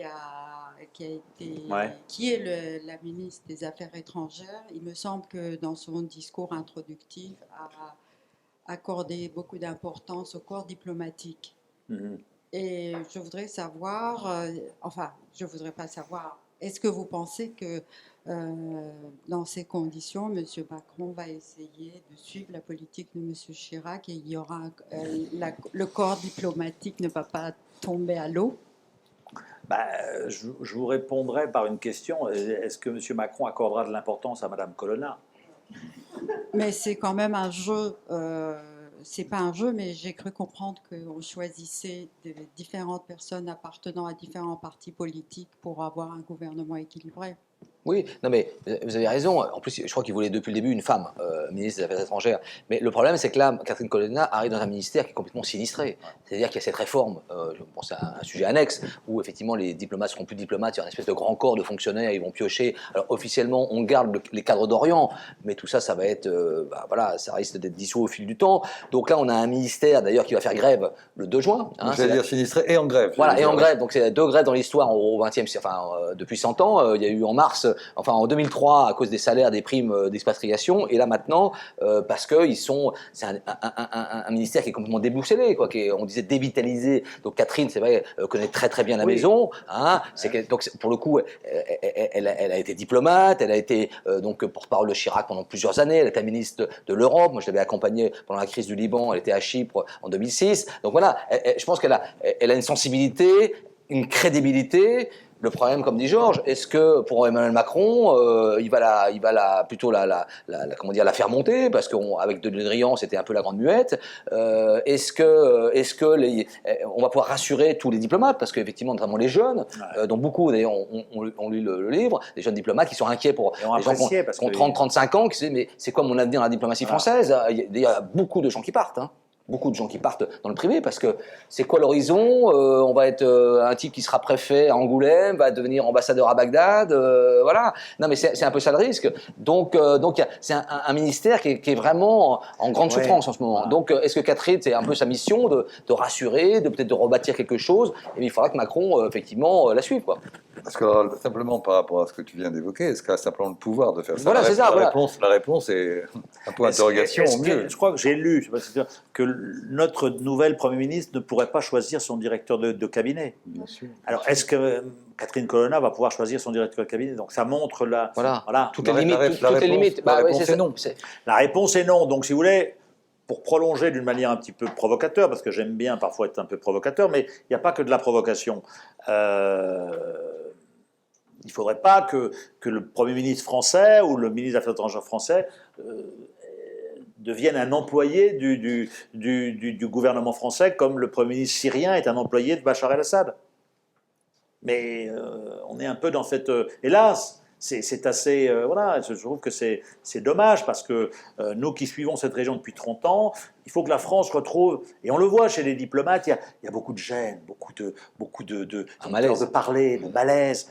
Il faut qu'on retrouve une aisance. On n'est pas les États-Unis, mais on avait du temps de Chirac une aisance. On rentre d'Oman, les Omanais parlent à tout le monde, et ça leur donne une sérénité. Une sérénité. Nous retrouvons cette sérénité qu'on avait en 2003, parce qu'on avait Chirac avait un problème avec Hariri, tout ça, mais à côté de ça, il avait une vision, il comprenait retrouvons notre. Donc ça veut dire aussi, soyons disruptifs. Mais vraiment disruptif. Disruptif, vraiment. On l'a été, De Gaulle l'a été en 67, et Chirac l'a été en 2003, et en 96 aussi. Chirac a pris position en 96 avec Hafez el-Assad, qui n'est pas un démocrate, mais c'était pour les intérêts de la France, contre Israël, à Cana, vous vous souvenez, au sud Liban. Soyons disruptifs. Il y a ça, et pour ajouter aussi, je crois qu'il manque aussi, il y a beaucoup de gens, le manque d'horizon. C'est-à-dire que, qu'est-ce qu'on a à dire? Qu'est-ce que la France? Quelles sont nos priorités? On a l'impression qu'on saupoudre, et c'est vrai que l'ère Le Drian à la Défense sous Hollande et Et encore à la défense, voilà, sous Macron. cette vision sécuritaire-défense, c'est vrai que ce prisme-là, c'est vrai que beaucoup de gens nous disent, même à Oman, disaient la diplomatie, c'est pas simplement vendre des armes. Hein. C'est important, je veux dire, c'est pas, je veux dire, pour les emplois en France, voilà, mais ça peut pas se résumer à une relation sécuritaire avec El-Sisi, MBZ, etc. Surtout etc. quand vous avez une diplomatie, notamment sur le monde arabe, vous l'avez bien vu, vous avez suivi ça. Avant 2011, on est best friends with Assad, Ben Ali, Kadhafi. et Kadhafi et Moubarak. Et puis pour faire oublier justement ce compagnonnage un peu lourd, on devient maintenant à la proue de la vague révolutionnaire. Très bien. Sauf qu'aujourd'hui, on revient sur des positions antérieures. Donc, finalement, avec notamment sur d'autres dossiers comme le Golfe, Sarkozy, Qatar, Hollande, Arabie, Macron, Émirats, nos interlocuteurs étrangers disent les Français sont où? Où est-ce qu'ils sont? Ils vont à ceux. Ça Ceux donne qui payent, l'image ceux un qui petit payent. peu d'un pays qui s'offre un peu aux plus offrants. Une diplomatie Ça, un peu c'est mercantile. dommage parce c'est loin d'être ça la France. Mais il faut qu'on retrouve une vision, et ça c'est le Quai d'Orsay, la NMO, mais il faut que la NMO aussi retrouve sa place dans l'enceinte du Quai d'Orsay où elle a été marginalisée, quoi. Et donc tout ça, c'est un travail de longue haleine qu'on ne peut pas faire seul parce que notre déclassement diplomatique est le reflet de notre déclassement économique. Partenaires commerciaux, nous sommes les 30e avec Oman, l'Algérie on a régressé, l'Iran on n'existe plus, le Golfe on arrive à avoir de grands contrats, mais globalement... Ça cache un peu la forêt, quoi. Ça cache un petit peu la forêt. La position du français en Algérie, au Liban, qui sont des bastions de la francophonie, régresse. Donc on n'est pas décliniste pour le plaisir de l'être, au contraire, ça nous emmerde, on est français, mais c'est la réalité. Et donc, il faut qu'on retrouve avec d'autres, l'Allemagne, il faut un sursaut, quoi. Envisager des actions plus collectives. Et puis, juste on parlait de l'université, juste une remarque les étudiants. Juste une remarque en termes de politique étrangère. Elle n'est pas entièrement dépendante de nos capacités économiques. Je veux dire qu'il y a quand même une autonomie du politique et une capacité justement de se servir du politique. De Gaulle a fait des discours qui ne correspondaient sans doute pas à notre puissance économique de l'époque. Donc je veux dire que, et malheureusement, c'est aussi ça qui nous manque. Et puis juste un mot sur l'idée d'un quelqu'un qui est ambassadeur et qui est nommé ministre des Affaires étrangères. Je ne veux pas du tout préjuger de ce qui va se passer, mais en général, mettre un ambassadeur à la tête un ancien ambassadeur à la tête du ministère, c'est quand même bien rappeler la primauté du chef de l'État sur la politique étrangère. Sinon, on met un politique fort et qui est capable de réfléchir autrement. Bon, je m'arrête là, c'est pas à moi de faire des commentaires. D'autres questions ? Nous avons quelques questions en ligne. Souhaitez-vous oui, vas-y, que je les prenne tout ensemble Si tu veux bien, lisons une. Bien sûr. Donc la première question est la suivante. Bonjour Monsieur Chesneau, bonjour Monsieur Malbruno. Merci là, pour ça se passe bien. Fort bien. J'ai une question. À votre avis, que peut-on attendre de Macron 2.0 au Moyen-Orient? Merci également à l'IREMO pour cette conférence. Il va attendre, je pense que le Moyen-Orient ne va pas être sa priorité. Sa priorité, on le voit, c'est l'Europe, etc. Le Moyen-Orient, ça va être la consolidation de très bons liens avec les Émirats Arabes Unis, l'Égypte. On verra l'Algérie, comment ça... Voilà. L'Algérie, essayer de renouer, de réengager. L'Iran, on oublie parce que l'Iran prend un mauvais tour aujourd'hui. Il y a la perspective de la succession du guide qui durcit les choses. On n'a pas parlé de la Turquie, on s'est rabiboché avec la Turquie. On s'est rabiboché avec la Turquie, donc ça va beaucoup mieux, parce que les Turcs sont aussi malins et ont réussi, Erdogan a réussi à se réinsérer. Pour répondre à cette question, il faudra surveiller deux dossiers. La Syrie. Quand on a vu Patrick Durel pour notre livre, on lui a dit « Patrick, on sait ce que vous pensez de la Syrie, ce que vous pensez de Bachar, etc., ce que tout le monde pense.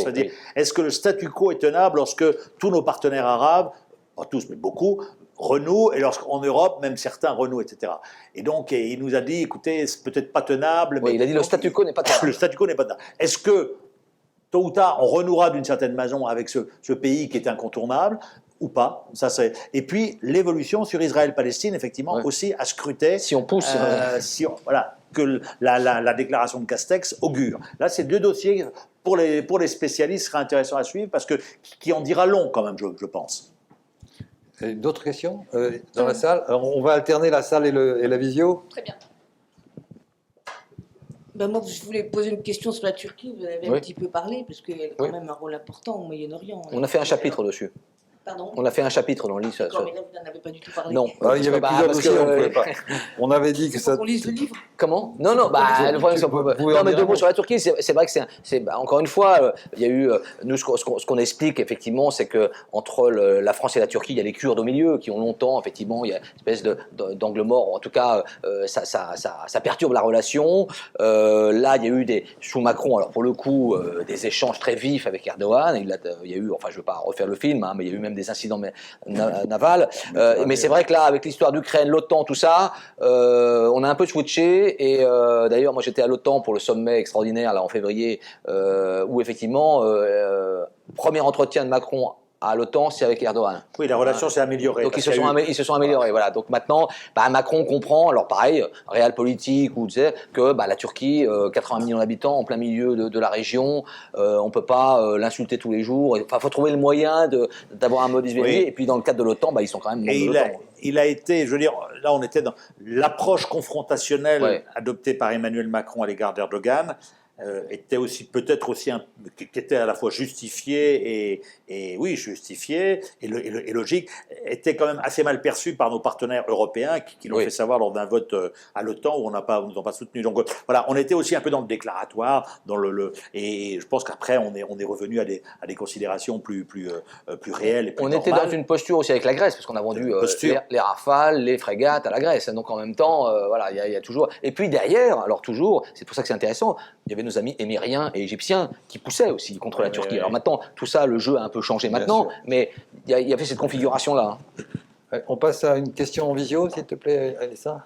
Bonjour, que pensez-vous des activités de Thierry Mariani au Caucase et que pensez-vous des élus français qui sont allés voir Bachar el-Assad? Merci. Alors, les activités de Thierry Mariani au Caucase, on ne les ignore. On avait parlé au Qatar, ça l'avait fait réagir, mais au Caucase, on ne sait pas, donc on n'en parlera pas. Que pensez-vous des élus français qui sont allés voir Bachar el-Assad? Bah,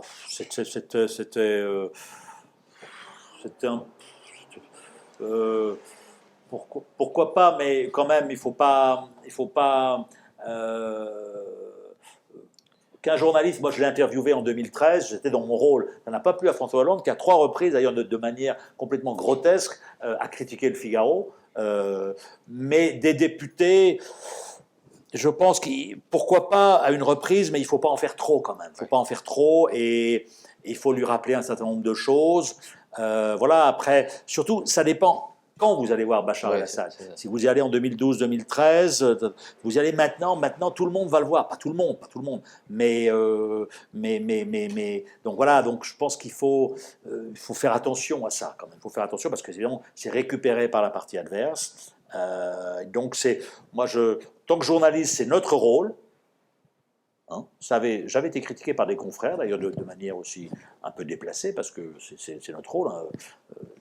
Peter Bergen interrogeait Oussama Ben Laden en 1997, il était dans son rôle. Mais les députés, je pense que là, c'était allé un peu loin. Non, parce qu'un politique qui va voir Bachar aujourd'hui ou même un peu plus avant, c'est quand même une caution. Oui, Et donc ça, c'est Voilà. du point de vue de la politique française, et je dirais, je prends un mot un peu difficile, mais du point de vue de l'éthique, c'est tout de même assez scandaleux. Il faut dire les choses. En tout cas, ça, c'est ma position personnelle. Non, mais tu as raison. Que je tiens à rappeler avec fermeté, quoi. Oui. Parce que l'impunité doit cesser dans tous les domaines, et je pense qu'il y a beaucoup de dossiers sur les questions de justice pénale internationale, et il ne faut pas lâcher ça. Ça me paraît absolument fondamental, quoi. D'ailleurs, j'en profite pour dire qu'on va faire un grand colloque à la rentrée sur la justice pénale internationale. On parlera de l'Ukraine, de la Syrie, de la Palestine, parce que c'est un sujet qui revient en plus beaucoup. La justice pénale vient d'être relégitimée en quelque sorte via l'Ukraine. Ma parenthèse est terminée. Mais j'y tenais. Monsieur.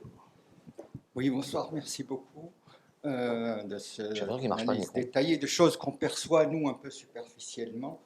Oui, peut-être, je sais pas, et on surtout entend. le côté un peu stérile de tout l'activisme macronien en politique étrangère. Et ça m'a rappelé il y a très longtemps dans la campagne des États-Unis entre Ross Perot et George Bush père. Et alors Ross Perot avait sorti une grande affiche dans un journal dans lequel on voit 2 avant-bras et 2 mains qui tiennent chacune une moitié d'un hamburger. Et alors sur une moitié, il y avait de très belles rondelles de tomates bien fraîches et rouges, et sur l'autre, de la salade verte. Et en bas, en grandes lettres, Where's the beef? Où est la viande? Où est la viande? Et c'est un peu ça qu'on C'est un peu ça. Where's the beef? qui évoque la politique étrangère de. C'est une bonne image, Oui, allez-y, vous pouvez. Et par ailleurs, je pense que Macron n'est pas le seul personnalité politique ou chef d'État qui devrait méditer le fameux aphorisme de Paul Begala, qui était le responsable de la communication de Bill Clinton, et qui avait dans son bureau un cadre avec dedans en gros caractères The Titanic did not have a communication problem. It had an iceberg problem. Le Titanic n'avait pas un problème de communication, il avait un problème d'iceberg. Ce sont les problèmes qu'il faut régler. Ben oui, non, mais vous avez raison. Mais là, alors c'est vrai que moi, je reprends une phrase que me disait moi, un ami qui est hélas disparu, Denis Piéton, qui était un grand diplomate, consul général à Jérusalem, directeur de cabinet de Laurent Fabius, qui a souffert pendant 1 an sous la férule de Laurent Fabius, bref, et qui me disait l'illusion de l'action. C'est vrai que la diplomatie, il y a une part d'illusion de l'action, mais il faut tâcher quand même de réduire l'illusion et d'approfondir l'action. Lorsqu'il n'y a que de l'illusion, la parole française est décrédibilisée. Donc, encore une fois, chez Emmanuel Macron, il y a beaucoup de volontarisme. C'est vrai qu'il mouille sa chemise quand il va au Liban, il faut lui reconnaître ça. Mais par rapport à la montagne de volontarisme qui est déployée, les efforts, les idées, les fulgurances, là, on est un peu déçu par les résultats. On insiste, et c'est dommage, parce qu'il y a des choses à faire, je pense, mais avec d'autres, et en étant moins flamboyant, parce qu'il incarne quand même Emmanuel Macron, avec beaucoup de charme, une aisance, voilà, un peu quand même, on a vécu à l'étranger longtemps, et peut-être vous-même aussi, vous savez, on a quand même une réputation d'être un peu arrogant. Donc le président incarne cette espèce de flamboyance française. Donc c'est bien, mais on n'a plus trop les moyens aujourd'hui d'être flamboyants. Donc soyons humbles, comme il me le disait à Bagdad, et puis faisons avancer nos idées, parce qu'on a une diplomatie qui est encore proactive, avec des diplomates qui ont des idées, etc. Donc remettons tout ça un petit peu en action, avec un peu moins de flamboyance et plus d'efficacité, de collectif. Simplement pour rebondir un petit peu, quand tu parlais de la fabrique de la diplomatie et puis de rapport des présidents aux diplomates, c'est vrai que Chirac, c'est un peu le dernier qui aimait les diplomates. Quand vous aviez, et la rupture, c'est bien Sarkozy qu'il écrit d'ailleurs dans son livre qui s'appelle Libre. Je vais 1 semaine à Damas, je sais plus que l'ambassadeur qui est là depuis 3 ans. On raconte dans le livre François Hollande qui n'a jamais lu un télégramme de diplomate, du Quai d'Orsay, Macron qui fait tout de même. Donc c'est vrai qu'il y a aussi une défiance vis-à-vis du corps diplomatique, des ambassadeurs. En gros, c'est des gens chiants, ils sont compliqués, ils n'ont pas de courage, ils n'ont pas de courage. Donc il y a aussi ça et ça, Hassan Salamé nous l'a dit, mais Macron n'a pas confiance dans son administration, n'a pas confiance dans les diplomates. Donc c'est vrai que c'est compliqué quand on veut faire une diplomatie, si on est tout seul avec la cellule diplomatique et M. Koller à l'Élysée. Donc, et là, nous, ce qu'on pointe un peu du doigt, c'est une sorte de dysfonctionnement. Effectivement, un président omniprésent, une cellule diplomatique qui est en surchauffe, et puis vous avez les militaires, vous avez la DGSE, vous avez le Quai d'Orsay qui sont un peu des satellites. Ouais. Et tout ça, ça embraye pas dans le même sens. Il n'y a pas un pack, pour reprendre une expression de rugby, pour aller de l'avant, quoi. Et puis la cellule diplomatique, elle donne l'impression quelquefois, peut-être souvent, j'en sais rien, d'être ensevelie par l'urgence. Et donc de réagir comme ça beaucoup plus que de penser l'avenir. Je pense qu'il y avait aussi des... Voilà, enfin bon, je pense qu'il y avait il y a eu des problèmes, on l'a vu, de burn-out, tout ça. Il y avait une pression qui est mise par le grand chef sur cette cellule, qui ensuite redescend, et donc tout ça... Il y a eu de l'électricité qui est partie. Et puis problème des erreurs de casting aussi dans cette cellule diplomatique, voilà. Ouais. Il y a des questions très, très concrètes, très humaines, enfin, de relations entre les gens, enfin, c'est très particulier. Là, on repasse en visio, s'il te plaît, Alissa. Je te mets beaucoup à contribution, là, excusez-moi.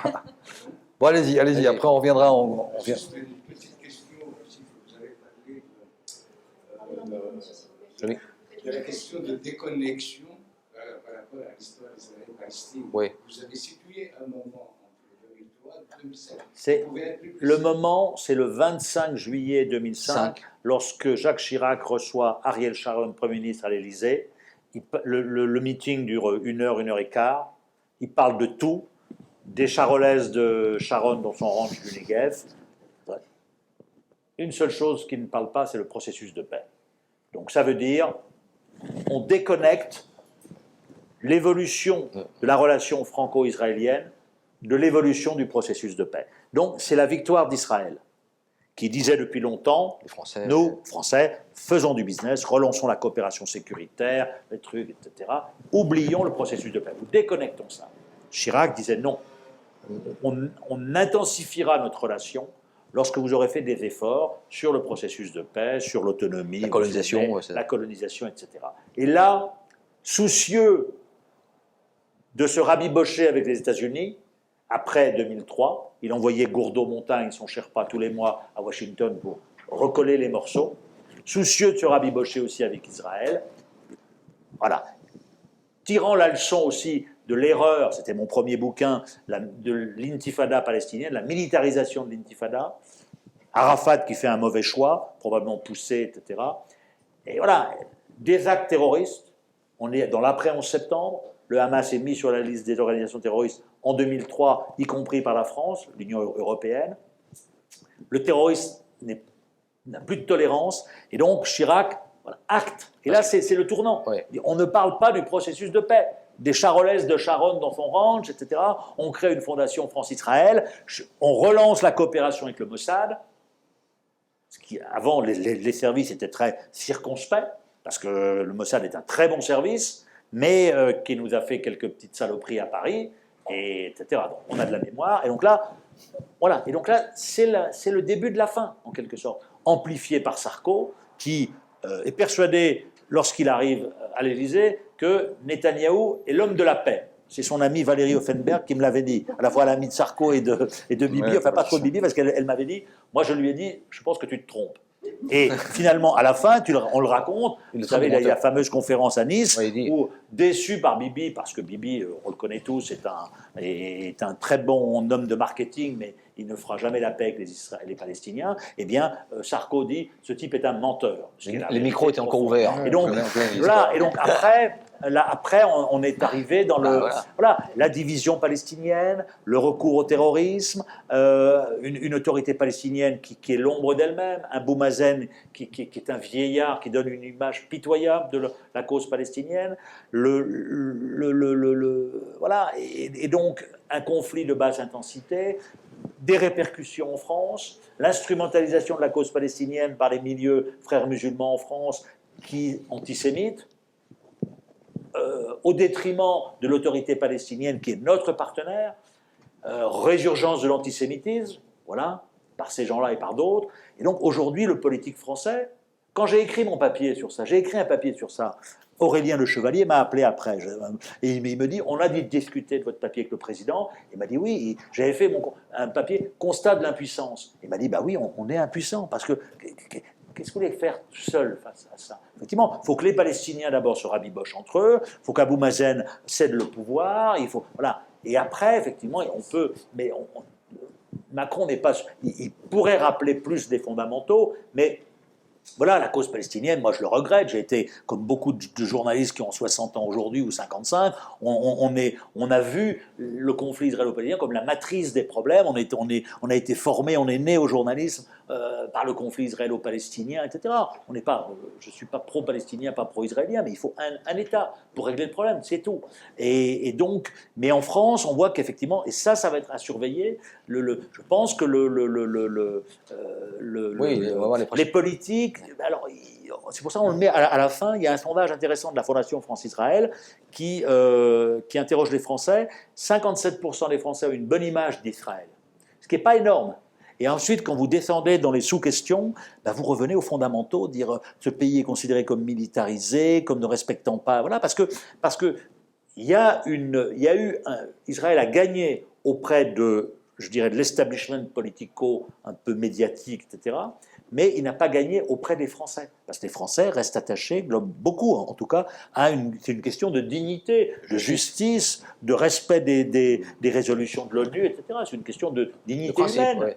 Moi, je dis, je suis sioniste pour défendre Haïfa, mais je suis anti-sioniste pour défendre la colonie de Kiryat Arba. Voilà, il faut un État, il faut qu'Israël fixe ses frontières, il faut que les Palestiniens aient un État, et à partir de là, effectivement, eh bien, les choses se régleront. Voilà. Vous avez raison, il y a des choses à dire par rapport aux statistiques vis-à-vis entre le français, le regard de français par rapport aux questions israéliennes, mais par rapport aux États-Unis, par exemple, on sait qu'il y a certaines statistiques qui indiquent l'inverse dans les milieux juifs. Mais indépendamment de problème, moi c'était juste pour savoir la date, mais vous l'avez bien situé, la date de déconnexion, par rapport à cette question-là, parce que c'est important à suivre. Mais je voudrais parler surtout de la question libanaise, parce que vous savez, la question libanaise, il y a eu deux investissements. Il y a un investissement, il y a l'investissement quand il est allé après l'explosion, et où il a réuni tout le monde. Il a réuni tout le monde, il a placé une feuille de route en quelque sorte, et dans cette feuille de route, il a laissé les mains libres sur le choix de l'élection électorale. Oui, non, mais je veux dire, ça lui a été reproché, on raconte. C'est les clés que tout le monde clé, et surtout la Français, parce que c'est elle qui a déterminé le système politique. Oui, mais... Il a laissé, et en plus, quand il a laissé dans la pratique de l'aide, il s'est appuyé, soi-disant, sur les sociétés civiles, et il n'y a pas eu une vraie transparence là-dessus. Et tout ce qu'on a vu, c'était les chrétiens d'Orient. Donc ça a donné un peu d'ombre par rapport bien sûr, mais il y avait beaucoup d'ombre politique. Bien sûr, La conjonction des deux. Bon, ça c'était l'État, mais puis actuellement, maintenant il y a des perspectives, c'est le blocage, il est partout, vous connaissez. Bien sûr, maintenant, et on parle un peu d'un rôle particulier de la France non, vis-à-vis de faire un lien pour sortir un peu le système politique de son blocage. Est-ce que vous confirmez ça? Est-ce que vous voyez un peu qu'on est dans cette direction? Non, le Liban, il faut être réaliste. Le Liban, je vais vous choquer, n'est pas un pays souverain. Donc, si vous voulez réformer le Liban, il faut évidemment associer les Libanais, les factions libanaises, mais il faut associer les grands électeurs, saoudiens, iraniens, français, etc. Américains. Et américains. Et donc, on ne pourra pas, on peut dire, j'adore ce pays, on l'aime tous, le Liban, mais le Liban, quand il est allé à Beyrouth la première fois, Emmanuel Macron, il a prononcé le mot « il faut refonder un système ». Alors on dit, Monsieur le Président, vous allez remettre en cause le pacte national de 1943. En fait, sa pensée a dépassé sa parole. Il faut être modeste, on ne peut pas, On va, monsieur, s'il vous plaît, je vous remercie de votre remarque. On va tourner un peu la parole. Parce qu'il y a beaucoup de choses à faire. Alors, après, allez, c'est vrai qu'on... merci, monsieur. Pardonnez-moi, mais il nous reste quoi, 5 minutes. Alors, on va peut-être passer en visio. Alissa, parce qu'il y a des gens qui sont en visio, je ne voudrais pas les pénaliser. Il y a d'autres. Il n'y en a pas? Bon, alors, on reste en... Votre livre s'appelle Le déclassement et c'est vraiment très très frappant qu'après Chirac, c'est une descente aux enfers et comment dire, enfin aux enfers. Et j'ai oublié ma question. Vous avez oublié votre question? Alors une autre question dans ce cas-là, une autre question qui est celle qui concerne la présence du commerce des armes qui est toujours restée importante. Et celle de la DGSE ou de la sécurité. Est-ce que l'arrivée de Daesh et la montée du terrorisme ont augmenté son importance et est-ce que ça peut aussi expliquer l'évolution de la diplomatie et du Quai d'Orsay? Et ma question c'était... Bon... Ça sera la dernière question. Non, ma question c'était, ça veut dire que l'évolution du Quai d'Orsay dépend, c'est-à-dire la politique extérieure, dépend de critères de politique intérieure. C'est-à-dire que si on dissout le corps des diplomates, on le fait parce que c'est une réforme du système de la fonction publique et donc on réforme une fonction publique qui est dirigée vers l'extérieur pour des raisons intérieures. Non, alors juste, Christian répondra à la deuxième. Ça sera aux dernières réponses. On est dans les temps. Brièvement à la première, Christian répondra à la deuxième. Non, sous la Ve République, la diplomatie reste un domaine régalien entre les mains du chef de l'État. Ça, c'est une constante. Alors après, ce qui n'est pas constant, c'est le degré justement de contrôle et de mainmise d'association. Là, c'est allé trop loin, mais voilà, il ne faut pas dire que le Quai d'Orsay, il faut qu'il y ait une vision un peu, il faut qu'il y ait une vision qui soit partagée et qui émane aussi justement de ce que les diplomates font remonter du terrain. Et pour ça, ça demande des connaissances, ça demande de l'expertise, d'où probablement l'absurdité de la réforme de la suppression des corps. Enfin, voilà, donc il faut une diplomatie, c'est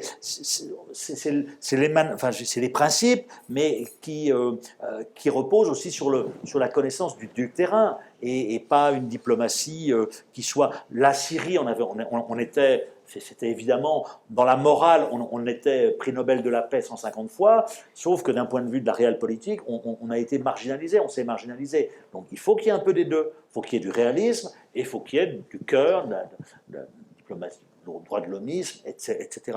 Mais voilà, après, la diplomatie, c'est le chef de l'État, c'est l'apanage chef de l'État. Aujourd'hui, on a un président de la République qui n'a pas forcément de vision, mais en tout cas, qui a des fulgurances, et qui sont parfois bonnes, parfois mauvaises. Donc, je pense qu'il faut qu'il y ait plus d'association, de partage. On dit à la fin qu'il faudrait qu'il y ait une espèce de conseil national de sécurité autour de lui, un conseil de grands sages. D'ailleurs, on a vu qu'il évoquait la création d'un conseil national. Pour qui, voilà, sur les grandes questions, Monsieur le Président, Rouhani, Trump, c'est pas possible, vous n'y arriverez pas. C'est pas la peine. Voilà, des choses basiques, quoi. Associant des chercheurs, des gens qui n'aient pas d'intérêt à dire, Monsieur le Président, vous êtes le meilleur. Oui, c'est ce qui se passe aujourd'hui, avec un président exigeant, intelligent, travailleur, menaçant aussi. Eh bien, il y a une certaine servilité dans son entourage. Monsieur le Président, à Bagdad, vous allez être seul et chef d'État, on va vous écouter, etc. Non, il faut lui dire, c'est bien Bagdad, mais là, vous n'y arriverez pas. Mais en revanche, vous pouvez arriver à autre chose. Voilà. Donc, voilà, c'est ça qui... Mais moi, je persiste à penser que le